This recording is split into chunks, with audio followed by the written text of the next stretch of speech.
ഇതല്ലോ apple. അതെനിക്കറിയാം. ബാക്കിയുള്ളതൊക്കെ ഇനി ഓരോന്നോരോന്നായിട്ട് വരുമായിരിക്കും. ഇന്ന് ഇതേ ഉള്ളു ഊണിന്. അതെന്താ ചോറും കറിയൊന്നും വെച്ചില്ലേ? ഇല്ല, ഇതും നിന്ന് വെള്ളം കുടിച്ചാൽ മതി. വേണേ രണ്ടെണ്ണോട് തരാം. അത് നിന്റെ മറ്റവനോട് കൊടുത്താൽ മതി. നിന്റെ ഇഷ്ടത്തിന് എനിക്കോരോന്നും ചെയ്തു തരാനല്ല കാശ് നിന്നോട് നിർത്തിയിരിക്കുന്നത്. എന്തോന്നാ നിനക്ക് ഇവിടെ ഇത്ര മലമറിക്കുന്ന പണി? മലമറിക്കാൻ ഇത്രയും പ്രയാസമല്ല. തർക്കുത്തരം പറയുന്നോ? മിണ്ടാണ്ട് നിന്നാ വായിൽ കൊഴുക്കട്ടെയാണോ ചോദിക്കും.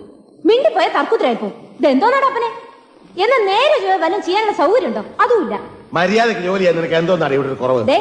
എടിപൊടിന്നൊക്കെ വിളിക്കാൻ വേറെ ആളെ നോക്കണം. എന്നാ പിന്നെ നിന്നെ ഞാൻ അഴത്താരമേന്ന് വിളിക്കാം. നീ എന്റെ മോളൊന്നുമല്ല, ഇവിടുത്തെ അടുക്കളിക്കാരിയാ. എന്നെ കൊണ്ട് ഒരു നേരം ഒരു പണി ചെയ്യാൻ സാധിക്കുള്ളൂ. കിട്ടുണ്ണി, അയാൾ ഇവിടുത്തെ പേക്കൂത്ത് സഹിക്കാൻ വയ്യാതെ പോയി. എനിക്കിപ്പോ ആരാണ് ഊണെന്താ റെഡിയാത്തതെന്ന്? രാവിലെ അരി അടുപ്പത്തിടാൻ തുടങ്ങിയപ്പോഴല്ലേ വെള്ളം ചൂടാക്കാൻ പറഞ്ഞത്? എനിക്ക് ചൂടാക്കിയില്ലല്ലോ, പച്ചവെള്ളത്തിലാണല്ലോ കുളിച്ചത്. വെള്ളം ചൂടാക്കാൻ തുടങ്ങിയപ്പോഴാണ് എണ്ണ കാച്ചാൻ പറഞ്ഞത്. അത് നടന്നോ?